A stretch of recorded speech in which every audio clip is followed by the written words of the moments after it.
বাড়িতে নারকোল, খেজুর গুড়ের পাটালি আর একটু চালের গুঁড়ো ছিল। এছাড়া ময়দা আর সুজি তো থাকেই, তাই বানিয়ে নিলাম পাটিসাপটা। নমস্কার বন্ধুরা, আমি অপালার রান্নাঘরে আপনাদের সকলকে স্বাগত জানাই। রেসিপিটা শেষ পর্যন্ত দেখার অনুরোধ রইল, আর ভালো লাগলে আমার চ্যানেলটাকে সাবস্ক্রাইব করে আমার পাশে থাকার অনুরোধ রইল।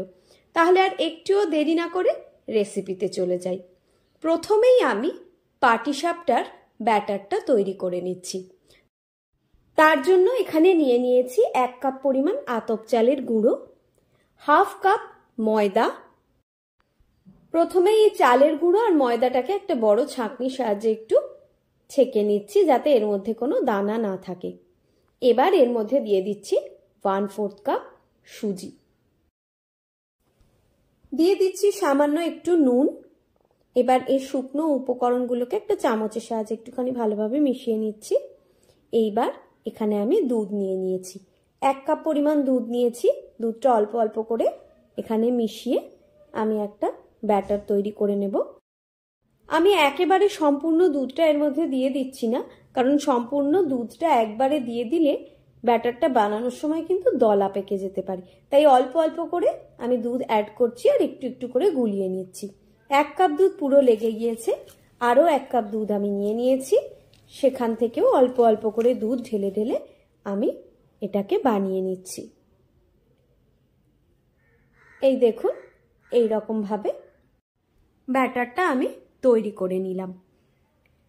আপাতত এইটুকু দুধ আমার বেঁচে গেল।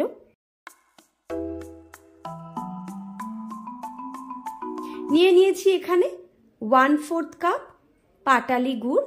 গুড়টাকে এই দুধের সঙ্গে আমি ভালোভাবে মিশিয়ে নিচ্ছি।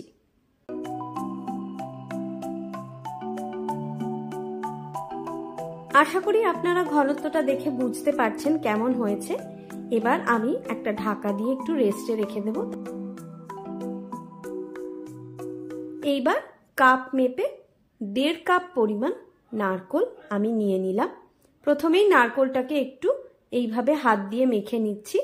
তারপরে 3/4 কাপ পরিমাণ পাটালি গুড় এর মধ্যে আমি দিয়ে দিলাম। এইভাবে নারকোলের সঙ্গে গুড়টাকে একটু মিশিয়ে নিই। তারপরে আমি গ্যাসের ফ্লেম অন করে এটা বসিয়ে দিলাম। মিডিয়াম টু হাইতে প্রথম অবস্থায় রেখেছি। তারপরে গুড়টা গলে যাওয়ার পর গ্যাসের ফ্লেমকে লো টু মিডিয়ামে রেখে 8 থেকে 9 মিনিট মতন সময় আমার টোটাল লেগেছে এই নারকোলের এটাতে পাক আসতে। দেখুন, পাক এসে গিয়েছে। এইবার আমি এটাকে নামিয়ে নেব। আধ ঘন্টা পরে আমি এর মধ্যে আরও একটু গুড় দিয়ে দিলাম, কারণ মিষ্টিটা একটু কম লাগছিল সম্পূর্ণ গুড়টা গলে যাওয়ার পরেও। আর ঘনত্বটা যেরকম আমার লাগছিল তাতে আমাকে এর সঙ্গে আরও একটু দুধ অ্যাড করতে হয়েছে। ফাইনালি আমার এই রকম 1 চামচ মতো দুধ বেঁচে গেছে 2 কাপের থেকে। এইবার একটা ফ্রাইং প্যানের মধ্যে 1 চিমটে ঘি দিয়ে আমি সেটাকে পুরো প্যানের মধ্যে ছড়িয়ে নিলাম। নিয়ে তারপরে 1 হাতা করে দিয়ে দিয়ে এইভাবে পাটিসাপটাটা ভেজে নিচ্ছি। পাটিসাপটাটা ভাজার সময় যদি আপনারা ননস্টিক প্যান ইউজ করেন তাহলে কিন্তু ভাজাটা অনেকটাই সহজ হয়ে যায়।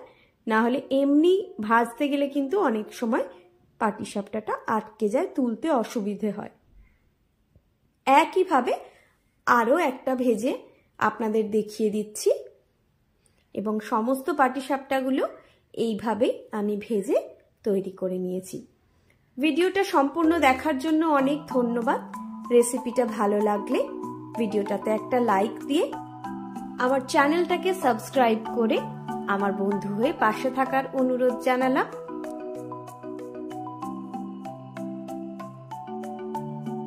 রেসিপিটা কেমন লাগলো আমাকে কমেন্টে যদি জানান আমার খুবই ভালো লাগবে। আজ তাহলে এই পর্যন্তই। সবাই ভালো থাকবেন, সুস্থ থাকবেন। পরের দিন আবার একটা নতুন রেসিপি নিয়ে আমি চলে আসব। ততক্ষণের জন্য টাটা।